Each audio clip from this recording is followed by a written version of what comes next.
5. We've got a beautiful day. I see the sunshine. I see you out there. We're going to have a beautiful day. It's the 25th of August, 2026. No Richard Dixon out today, but hopefully back tomorrow. Let's take a look at the forecast. High today, 93. 20% chance of an afternoon shower tomorrow, high 90. And then a much better chance of rain coming in here on Thursday. We're looking at a 60% chance of showers, 86 the high, and still a 40% chance of rain on Friday, the high of 89. Will the Chubb Father is in studio this morning helping out. Being that Richard is out, he's co-hosting this morning.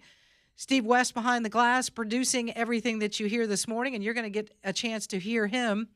And Matt in at 10 o'clock from 10 until noon. They have a great show on Saturday morning, talking everything about racing.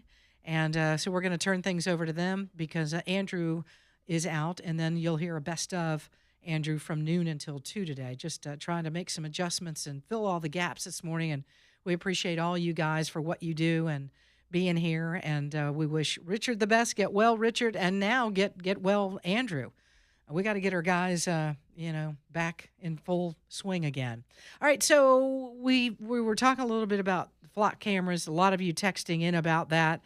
The good things that they can do and, how they can be abused by humans. And we've seen a couple of instances where officers have done that and they've been reprimanded or let go of certain departments. And there are departments around our immediate area that are doing a good job of making sure that they're looking into this and tightening the reins so that they don't have this going on in their particular departments. And that's a good thing to know that there are, going to be some restrictions so that, only certain people will have access to those flock cameras. But you guys have had something going on in Alabaster, and we haven't talked a whole lot about it, and maybe you can give us an update on this. There's a gentleman that has been missing in Alabaster, and you and that community where you are, Will, have done a lot to try to locate this individual. So for those that don't know about it, tell us a little bit about him and what's going on.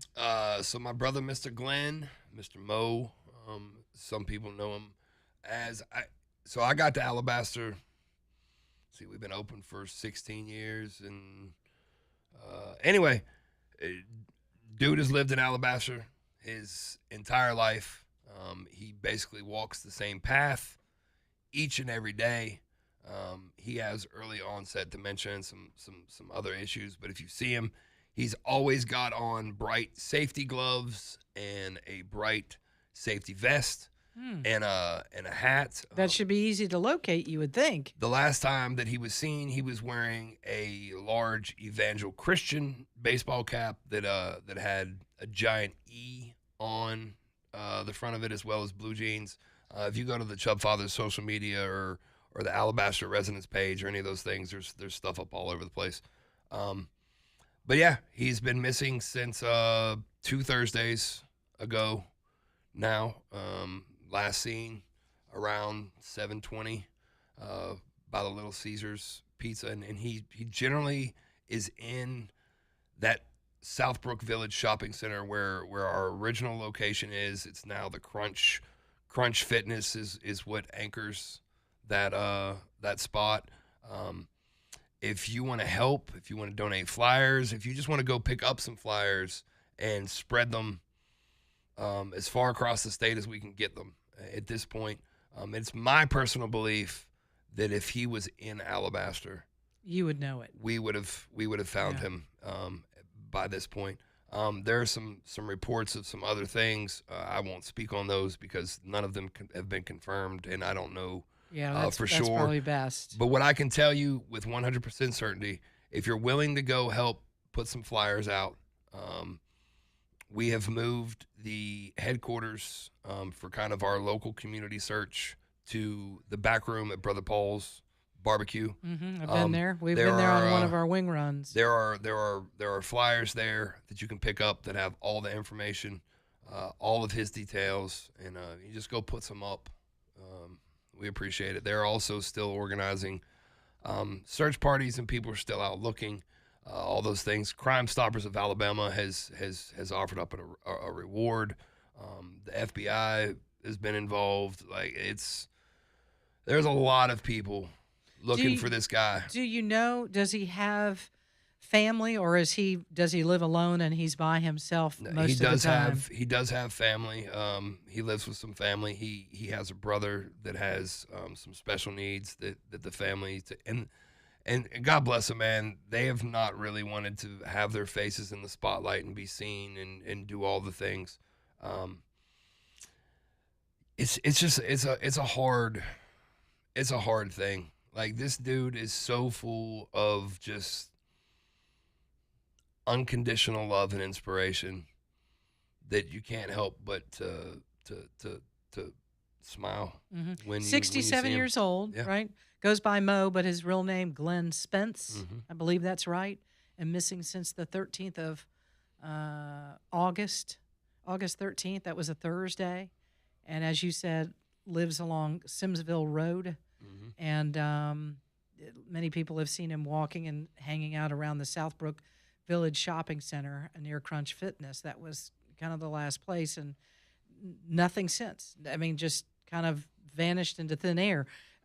Is it possible somebody picked him up, or maybe he needed a ride somewhere? It is car? possible. He would from time to time get in the car with people. It was not his normal thing. Like that the day that he went missing, he got in a car with somebody and they took him to Chelsea, it appears, and then brought him back, but didn't bring him all the way back. But he was definitely seen later on that evening in the shopping center. So he was back in Alabaster. He doesn't communicate very well, so I could absolutely see somebody picking him up and taking him someplace. And it wasn't where he needed to be. Right, but with non-nefarious intent. Right. You know what I'm saying? Like, nobody, not necessarily, and I'm not saying that whatever. Right. This is all speculation. I could absolutely see somebody trying to pick him up and take him someplace to get him some help, but then him shutting down and not being. There was a time a bunch of years ago where he kind of fell asleep on a train car and ended up in Calera, and then found his way back. Like, this was like a year after we had opened that this happened. We have talked to CSX. The people have talked to CSX. They have not seen him on any cameras. And that was my initial thought, was that he had leaned back on a train and fell asleep, and it took him someplace. Now, the other concern is about the time that he went missing, we had incredibly hot temperatures. Yeah. And I know that's been a concern too, that maybe he got somewhere and got dehydrated, and he's someplace like that, someplace that's off that he hasn't been found yet. Yeah. But, God bless the community of Alabaster, because it's been very apparent that there's a lot of love for this man, and a lot of people that have spent their time and energy to get these flyers out and to try to get the word out when he first went missing. And I have felt incredibly guilty through the entirety of this process, because I remember doing a large portion of the show when Nancy Guthrie went missing. Mm-hmm. The way that the media pick and choose whose cases of missing people get elevated and spotlighted. There are people, there are a couple other missing people, in the Pelham area, and a few other people in our area that are missing. And here I am devoting all of my resources and all of what little exposure I can bring to the situation to highlight one particular case of one particular missing person. All the while, there are families, just a few miles away from me who are missing other people. Yeah. That it's not getting the attention, and it's not getting. So, like, I appreciate the platform that we have and all those things, but there's a part of me that feels incredibly guilty about the fact that I can't. But it's just like feeding the people. I can't feed. I can't feed them everybody. All. You can't. I mean, we can do the best that we can do. And again, this gentleman was known pretty well in the community, was seen by an awful lot of people, and obviously loved by a lot of people. Not that others haven't been. I'm just saying he just was in the spotlight in all of this. So Well, thank you for the update, and Thanks for letting me share. yeah, absolutely, and prayers that we end up finding Mo and that Mo's going to be okay. Yeah. So again, prayers up. 8:15. We're back in a minute. It's Talk 99.5.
.820. Dixon and Vining. You're listening to Talk 99.5, talk995.com. Will the Chubb Father in with me this morning? No Richard. Yes, John Bird will be in. We'll get to that text message in a minute. I mentioned kind of what we've got going on here with illness with some of our hosts, and Richard hopefully back tomorrow. Andrew will be out today. John Bird will be in. Then Steve West and co-host Matt will move in to studio at 10 o'clock from 10 until noon. And then we'll have a best of Andrew from noon until 2. Can y'all keep up? I can't, and I work here. I'm like, man, my head is swimming this morning. So that's kind of the lineup for today. And hopefully Leland will be here from 2 until 6 and breaking bread from 6 until 7. So y'all hang in for all AJ. that. Yeah, yep. 821, our good friends over at B-Dry talking about David Fevet, and everybody at B-Dry does such a fantastic job with foundation and waterproofing fixes that you might need in your home. And, our homes are important, big investment, whether you plan to stay or whether you plan to sell. If you've got cracking in the foundation of your home, oh boy, that potential buyer is going to be like, I think when we get an inspection, this is going to be a big problem. So fix it today. And whether you're planning on staying or selling, B-Dry can help you out with this. They stop all 5 ways that water can enter your foundation. It finds a way sometimes in the crawl space, in the basement, mildew on the walls of your home. None of that is good. You don't need that in your life. The one thing you do need in your life is B-Dry. Get them to come out and give you a free quote and fix what's going on. 205-942-1976. You can go online to bdryalabama.com. These guys in business over 65 years. So you're dealing with a reputable company that's going to get it done and get it done right. And for a limited time, ask them about the 25% off encapsulation. If that's one of the things they're going to be doing at your home, they will give you that 25% off. Lock it in, dry it out today. It is B-Dry, bdryalabama.com, bdryalabama.com. And now, it's Dixon and Vining's top 3 things you need to know. Well, a big victory for President Trump on Monday. The U.S. Supreme Court involving mail-in voting restrictions ahead of the midterms. A 6-3 decision allows the Trump administration to enforce the president's election integrity executive order, which restricts mail-in voting ahead of the November midterms. The U.S. Supreme Court lifted an injunction that had blocked the order in 23 states. The U.S. Postal Service and the DOJ said they will immediately implement the revised mail ballot restrictions. What will this do? Well, the U.S. Postal Service will check its distribution of mail-in ballots against a list of citizens maintained by the Department of Homeland Security. Mail-in ballots have led to a lot of voter fraud, and it won't necessarily be able to remove all of that kind of voter fraud, but it certainly could help to cut down on it. So congratulations to President Trump and the Trump administration, and to all Americans who are for secure elections. And I don't know about you, but I'm all for it. I would love to have a secure election. That's super, super important. Agreed. Yep. Agree 1,000%. Yep. So we'll see how well they do with this, but it is an important part of what's going on with our election process. And again, one more feather in President Trump's cap. Birmingham police fatally shot a man yesterday afternoon. This was in the Inslee area. Happened in the 3100 block of Avenue I about 3:45 p.m. They got a call of a guy that was walking around brandishing a gun. A witness said he tried to open vehicle doors, started knocking on some of the doors of homes in the area, trying to get in some of these homes. A witness said that the man fired shots toward a residence. When an officer arrived on scene, he gave a strong verbal command for that man to drop his weapon. The man did not drop his weapon. He advanced toward the officer, and that's when the officer fired the fatal shots. We have now had 3 fatal shootings by Birmingham police since June. This one seems like this officer was doing his due diligence in what he needed to do. He gave a command. The person with the weapon didn't follow that command, and this is the way that it ends. Sorry about that, but you know what? This guy was up to no good, obviously, and if he had fired shot at residents, homes in the area, you could have very easily killed somebody if one of those bullets had made it through that house or through a window and somebody was on the other side of that. So a good job by the Birmingham Police Department, because, could have ended up some other way. So Absolutely. Yep. And finally, our third story here. Military options remain on the table for Iran as we launched that economic D-Day yesterday. We held the press conference. Andrew did this yesterday when Treasury Secretary Scott Bessent was telling us a little bit more about that. The U.S. is going to choke off Tehran's financial lifelines and giving Iran's foreign trading partners a chance to change course. He's pretty much saying, look, China, knock it off. Quit doing business with Iran. We're trying to end this economic ability for Iran to do what they're doing. No products or services, no oil getting in and out of Iran. And if China continues to deal with them, well, then China is going to have to face the consequences of that. Other countries or companies that want to continue to do business with them could face some secondary sanctions. So, we do Operation Epic Fury. We take care of what we can take care of militarily. And now Donald Trump is trying to give this economic round of warfare with Iran a chance. But it doesn't help us to try to get this war wrapped up when we have China and other countries that are helping Iran or still doing business with Iran. So he's like, look, everybody stop. Everybody stop doing any business with Iran.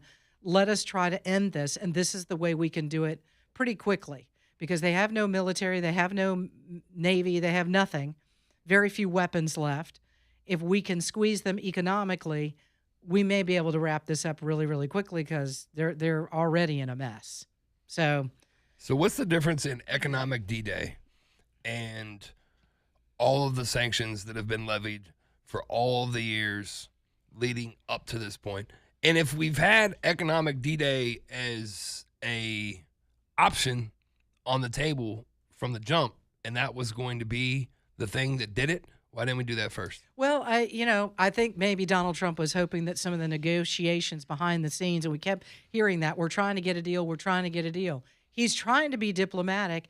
And, when you deal with Iran, we all know what it is. They're going to say, yes, we have a deal. He walks out of the room. We don't have a deal. So it's just a big lie. It's just a big facade. They keep playing this game. It's a postponement deal. We're trying to postpone the inevitable. And the inevitable is, we've got to drop them to their knees. And if we're not going to do it militarily, and that would probably mean a lot more civilians are going to die. Right. And I think that Donald Trump and the Trump administration is like, that's a terrible look. We don't want to just keep bombing and now there's zero civilians left, even though there's probably plenty of people that say go ahead and do it. It's a terrible look. So if we're not wanting to do that, then let's figure out how economically whoever is in power right now, they're no longer going to be in power. Right. Or the people in Iran rise up to a level because they're starving and they go in and they start taking care of because they're like, we got nothing to lose here. Right. Let's find out who's making these decisions and we'll take care of them. Sure. You know? Well, that's how do you arm them to do that? Because you can't ask a group of citizens to rise up and overthrow their government with sticks and stones. Yeah, well, we know that. Yeah, and we're hoping, I don't know, militarily, do we get them weapons? And I don't. Well, that's the thing that I question is who do we trust to dish out the weapons? Yeah, it's a good question. All right, a couple of text messages here before we go to break. This one sent, that kind of sounds like a macaroni salad recipe instead of mac and cheese, but it sounds good. I might try it. That's for you, Will. Bacon in the oven, I'm 350, you, 45 minutes. It is this. It is going to be this cottage cheese that's throwing everybody off. McGee says, for the mac and cheese, you can substitute mayonnaise for the cottage cheese. Obviously, he doesn't like cottage cheese. We didn't say anything about mayonnaise. You can do whatever you want. We're trying to give you the best recipe, and obviously, Will the Chub Father knows I was very everything. surprised. I was very surprised. Oh, I don't know everything, but I mean, I was very surprised myself. But it made sense as to why. Yeah, it does make sense. Mark says this: is Richard in sensitivity training? I hope not. I wouldn't listen.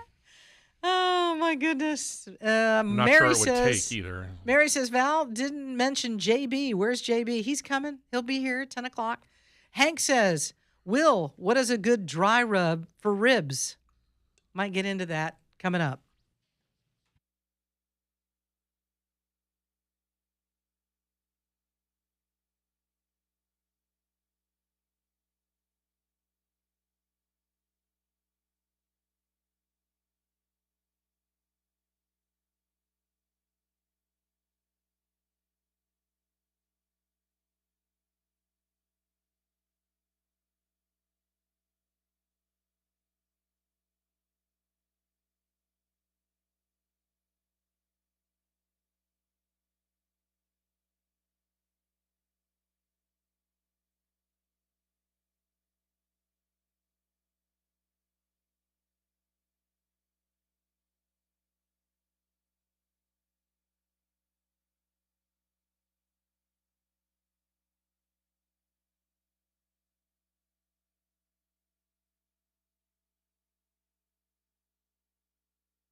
8:36. Hi. Good morning. Hope you're well. It's Dixon and Vining at Talk 99.5, talk995.com. Got a beautiful day. Enjoy today. Enjoy tomorrow. And then some rain in here in the forecast on Thursday. Could see some areas with a couple of inches of rain, which would be okay because we're a little on the dry side right now. We complained. We've had a really wet summer, even to the point that I didn't get out and play a lot of golf, A, the heat, and secondly, I was like, it's another wet, mushy day on the golf course, and I'm not going to, pay a fortune to do that. Cart path only. You and I were talking about that a minute ago for, golfers and non-golfers. It's so funny. It's very similar to me in this thought arena. When I was in college and I was going to make a beach trip, all I needed was a backpack. Right. I literally could throw everything I needed in for the beach in a bag. I mean, I'm exaggerating a little bit, but I didn't need anything. Now I go to the beach and it looks like like I'm going to the beach for about a month. Right. I almost need a rental car that's like a large SUV because I've got so much junk, like fans and my sound machine so I can sleep, and your pillow so your neck isn't all messed up when you come back from your vacation. The same thing has happened in golf, right? When I started out playing, my shoes and the bag was all my golf clubs. This is all I needed, right? I need a checklist now before I go to the golf course. It's unbelievable. Socks, shoes, bag, drink, hair tie, ball cap. Do I have a receipt for Oak Mountain so I can get through the gate without having to pay again? I need some $1 bills, and they all need to be flat and straight because they won't go into the machine so I can get a bucket of balls. It goes on and on. And I don't know if it's that way for you guys or for you, Will, but I feel like I'm like, did I get everything? Is everything in the car? Because I know I'm going to forget something. I generally... Or is it all in your bag? Well, most of it is in my bag. And there's generally always clubs in the car just in case. Oh, yeah. And be careful of those just in case clubs in the car. I was playing around one summer and it was really, really hot, and I left the head of my driver flew off the club because it got too hot. They will absolutely do that. So just be careful of that. I switch them out and I move them around. Yeah. But I'm pretty fanatical about it all. Like, I do it all the night before. So it's all in one place. So like, I generally, even if I'm just going and playing a casual round of golf, I probably spend 15 minutes in the closet. Getting everything together? Well, no, just trying to figure out which outfit I'm going to wear. Iron it up. Looking good. I don't really iron them, but I have. There are more. About 3/4 of my side of the walk-in closet is golf shirts and golf shorts, and then as we go into the cooler season, then you got to bring out the layers and the because I don't really believe in too hot or too cold to play golf. Yeah, I'm with you, especially in Alabama. Yeah. I mean, there's very few days that you really can't get out and play. I saw this man one time, and I was like, I need to take a picture of that. He's always out at the course, and he's got an SUV, and he lifts up the gate. He has the entire – obviously, I think he's single and retired, okay? But he has the entire back of his vehicle with all of these little lockers and shoe compartments, and everything is all set up for golf. So he probably doesn't have to do anything but maybe throw the clubs in. Everything's already there. Everything he needs is just opens up the hatch and does his thing. I'm trying to get to a point where I have enough disposable income that, like, I'm already at the point where I think I have enough pairs of shoes to match most of the outfits. You're sounding like a woman now. I've got to I have the shoes that match my dress. I have 8 different shades of gray shorts. I have 8 different shades of blue shorts. It does throw my game off if I don't have the shoes that I really, really like. Right. You know what I mean? Yeah. The comfy ones and they have to look, And it makes a difference. And so I really want to get to a point where I have enough bags. Right. Enough bags that I can. So you can change out the bag. Oh yeah, I have a couple. Will. When I go play tournaments, I absolutely coordinate my bag to the shirt, the shoes, and the. Whoa! Now that's really serious. Yeah. I just feel better. I mean, I've got one bag. Yeah, Yeah, that's there's it. nothing wrong with it. No, I'll swap it out. I'll get tired of it after a couple years and get Right. another one that looks a little nicer because they Right. kind of get rubbed up and look kind Sure. of nasty after a while. But no, if you get yourself, 4 basic colors of bags, like navy, black, yeah, some different colorways, yeah, you can something coordinate. bright. Yeah, you can coordinate your. You are too funny. All right, so you haven't heard my story yet. I have not. I'm super excited for you. I know I said it yesterday. If you've heard this, I'm sorry. It's a repeat for those of you that heard it yesterday. But I'm still on cloud 9. And Will saw my Facebook post, so I'll tell the story very quickly. This pertains to my hole-in-one that I hit on Sunday. Let's go. My first one. I started playing golf probably 30 years ago. And I went from tennis. I transitioned tennis to golf because I have a couple of tennis injuries. I'm not doing it anymore. Right. Golf is, where I said I was going. And I play every now and then. I'll go through phases where I don't play 2 months and then I get out and play. So I'm not consistently playing 3 or 4 days a week. Right. And certainly with this job, there's no way to do that. So I hadn't played this summer. A couple of months went by and I haven't played. And I said, there's a tournament coming up in September and I've got to practice for it. And I've got a trip that involves some family. We're going to play some golf as well. I was like, I've got to get out and play a little bit. So Sunday afternoon, I decided to book a tee time for 9 holes. Just real quick, run out there and play 9 and just get the cobwebs out. That's all I Right. was doing. I was just like, I haven't played in a while. I need to practice. So I went to the range, got a bucket, did that. And I'm playing Oak Mountain, the front 9. And first hole, not bad. I mean, pretty good. Second hole, not bad. Third hole is the par 3. Anybody that's played out at Oak Mountain knows where that is. It's called the Oaks. Mm-hmm. So, because they've changed the course up, they have these new signs. And forgive me, but I haven't quite figured it out. I used to always play off the ladies' tee, which is a little bit up. You had to pull the cart up to where it is. And that tee was that tee over the creek or still back before? The creek? It's back before the creek. Okay. So there's now, and I didn't realize it. I just got out of the cart and walked where I normally do. I really Sure. wasn't paying attention. So there's a yellow tee that's even further up in that same area, or gray tees that are back where the normal Right. ladies' tee is. So I tee it up, and I grab a club and hit the ball, and I can't really see. I mean, I wear glasses for the computer stuff, and I was like, oh, I went too far. I had too much club. The ball went past the hole. Darn it. Oh, well, it's over there. I'm good to go. So my group's with me. The next person goes, and there's like 4 guys on the 8th hole. They're on the green. And I don't know if you realize that the 8th hole sits up a little higher and overlooks the third, the green that I just hit on.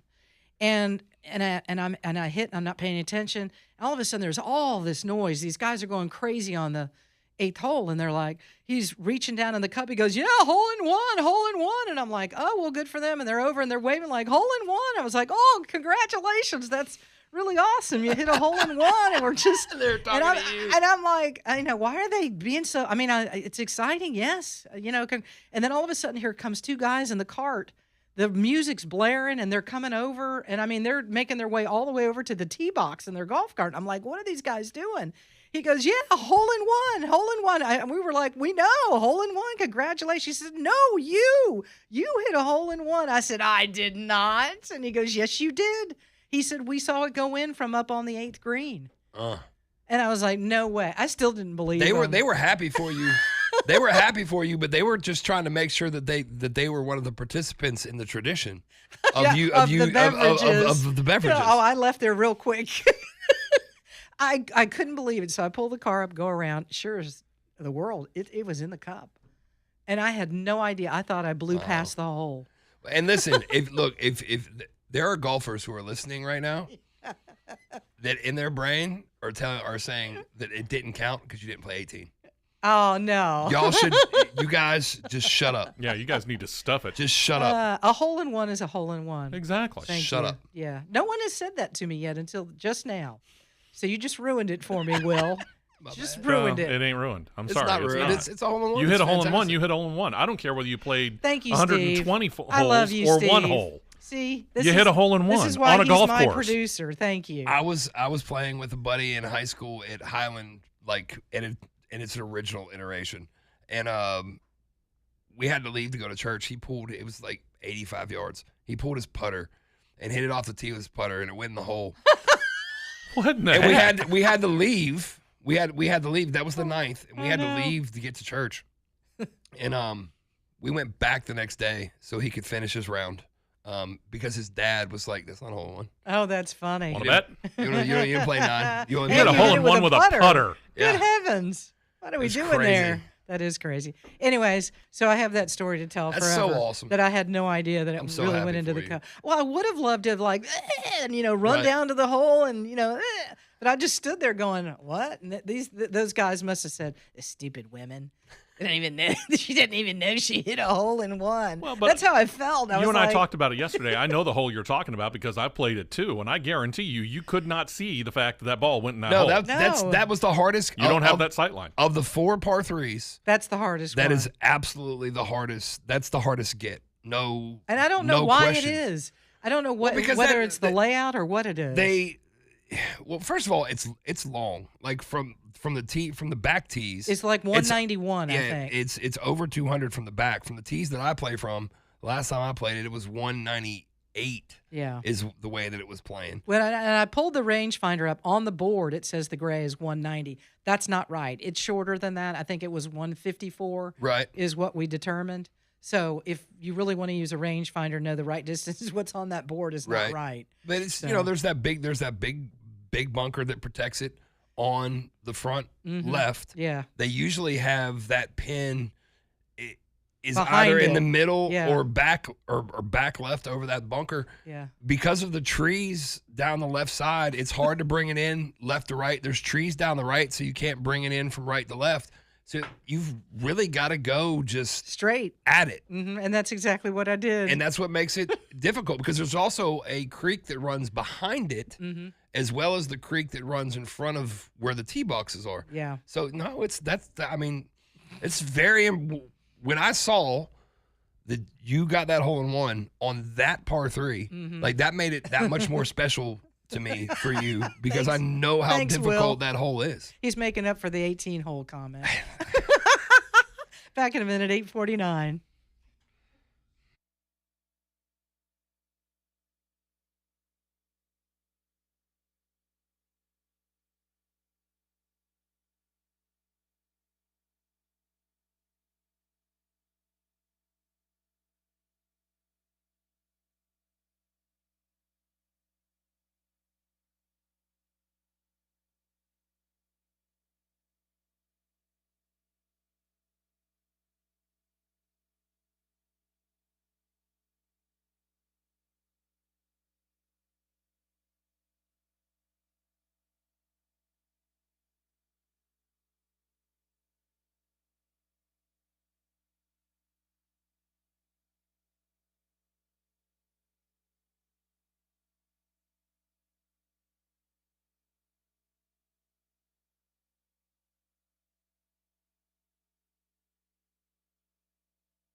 Talk 99.5, talk995.com, 8:54. We're at it. And I'm telling you, the text messages just keep coming over the cottage cheese and your mac and cheese. Maria says this: blend up the cottage cheese before you use it. You don't have to do that, though, Nope, do you? you don't. No. It does not. I'm telling you, it does not stay. In that It in does that not stay. form. It does not stay in like the curdy form. Like it breaks down and just is the same texture that egg would be. Ann says you will never taste the cottage cheese. Absolutely It correct. just adds to the flavor. It just adds to the creaminess, and So- it's the binder. That Mhm. it is literally just there to be the binder. Yeah, so that's what I'm saying. People that don't like cottage cheese. Which is part of the They reason can't why I get brought that out it. of their Which is part of the mind. reason why I brought it up. Which was Yeah. part of the fun Uh-huh. of trying the recipe for the first time Right. on all those people and letting more than half of them know that not only was this the first time I had made this recipe, But there was cottage cheese. but there was in cottage cheese in it. And I specifically told the people that I know that don't like cottage cheese. I specifically told them, hey, I'm putting cottage cheese in this mac and cheese. And they were like, "Oh, you're gonna ruin it. Don't put that in there." That's exactly what happened. And then they were like, and so I had to flex on them a little bit and be like, here, shut up, eat this. And I love the fact that they trust me enough right. to Make something that to just try do this. it. Yeah. And this could be really fun. We're months away from the holidays. I can't believe how we're almost to September, but we're months away from the holidays. Maybe for the family that everybody says they hate cottage cheese, Yeah. make this mac and cheese. Yeah. And don't tell them it's Don't in tell there. 'em. Just have everybody. Oh, this is really And good then mac and cheese. post the recipe on the family group chat afterwards. Yeah, just lay it on the table or something there. Ha you ha, know? made you eat it. And listen, there are enough ways to make macaroni and cheese, enough macaroni and cheese recipes that you don't ever have to touch this one. I just really, for as easy Mhm. as it was, Right. for the results to be what they were, it's really the only reason I brought it up. I have absolutely had better macaroni and cheese. What's the best macaroni and cheese you've ever had? And I made it. you made it. Yeah. It didn't have cottage cheese in it. No, it didn't. You know what I've fallen in love with, and then I want you to tell me what it is. There are several places that will make it with Gouda cheese, and you pointed right at me. Is like that's it. That way, I and love a the bunch of just some fancier cheeses past that. You know what I'm saying? Like I don't mind. Could you do the Gouda cheese and the cottage cheese? You probably could, but like the one that I made, I used some gorgonzola Yeah, oh, yum. as well as smoked Gouda, some Gruyere, and then I also put some brie. Oh, in I it. love And like all so of it was those. like, I mean, it was super fancy. Yeah. Like and all the extra crumbs and whatnot on top, and all the things. Like put a lot of effort and a lot of money into it to make it be the best bite of macaroni and cheese that I'd ever had. And that was it. Yeah. But like the little bit of the stinky cheese, Yeah, the gorgonzola. the yes. blue, you know The what I'm saying? Just goat, gives you yeah. a little bite, little little yeah. bite on the But back somebody end. that doesn't like those kind of cheeses, yeah, no, they it's will- not going to be for you they at will all. not like it. No, Yeah, not at all. yeah, that's for me. You and I need to hang out and make that. That Got to really admit, sounds- I'd try it. Sounds pretty Yes. good. Yeah, right? I sure would. Greg's on the line. Greg, welcome into Talk 99.5. What's on your mind, man? Hey guys, have you tried the Famunga cheese? I don't think we want to say yes. Cheese from under these nuts. There's Couldn't always help himself, somebody- could he? Hey. There it is. Nice. Anyways, I'm going to try the gorgonzola. Yeah. Yeah. It's a good thing we couldn't hear Greg very well. Oh, I knew exactly well, you where, did, I but knew there's others that's exactly where like, he was going. Uh-huh. I should have just right then cut him off. Hey, man. He just can't help himself. Well, so it is what it is. We have a wide and varied listenership. We sure Yes. do. We all collectively. Sometimes they can't help themselves. Did you listen to the Chronic album when it came out? Dr. Dre and Snoop Dogg. No, that No. would not be in my genre, in my wheelhouse. Well, there's a skit on that album, uh-huh. and the answer to the thing to the question ends up being D's nuts. Right. And so we're in AP biology, and like one person asked here it comes. the teacher, You and they're like, hey, "Hey, get ready to cut him off, Steve. hey, what's his name? Get after you or whatever." And she was like, "Who?" And the whole entire class Oh, responded no. Yeah, with that. that out loud, everybody Out all loud, at one absolutely. time. We were like, that's funny. And the teacher did what? Laughed. You all are Nothing. Okay, suspended. No. You all are staying after No, class. man. Listen, this particular teacher was helping a certain portion of the population achieve high grades. Oh, So she wasn't- was all in on she it. went- Yeah. Go ahead and send us to the principal for that if you choose. Woo. We'll spill the beans about the rest of it. Good gracious. Almost 9 o'clock. We got Steve's turn on the way. Y'all hang out for that here in just a couple of minutes. Your calls, forget that. Greg has ruined that for the day. Text, yeah, you can do that.